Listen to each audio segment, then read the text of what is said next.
Maligayang araw sa ating lahat at welcome back na naman dito sa aking munting channel.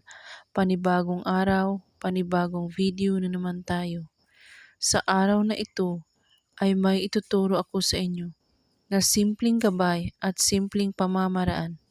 At kung baguhan ka sa channel na ito, ay huwag kalimutang mag-subscribe at i-click ang notification bell para lagi kayong updated sa mga bago kong videos na i-upload. Ang gayumang ituturo ko sa inyo upang hindi ka iiwan ng asawa mo o kahit kasintahan mo lamang. Gawin ito ng may malinis na intensyon ay may buong pagmamahal sa puso. Huwag mo itong gawing laro kung ayaw mong magsisisi sa huli. Gawin ito kahit anong oras at araw, basta't bago kayo matulog sa gabi.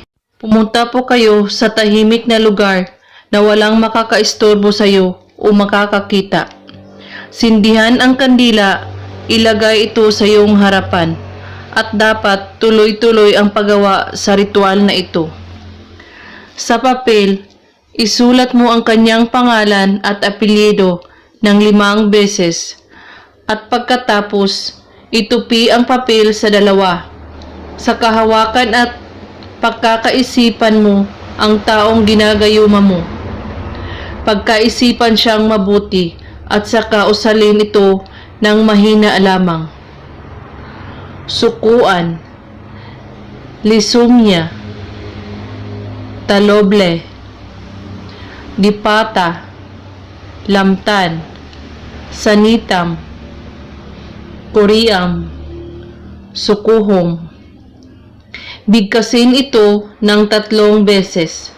At pagkatapos mo itong bigkasin, maaari mong patayin ang kandila gamit lamang ang iyong kamay.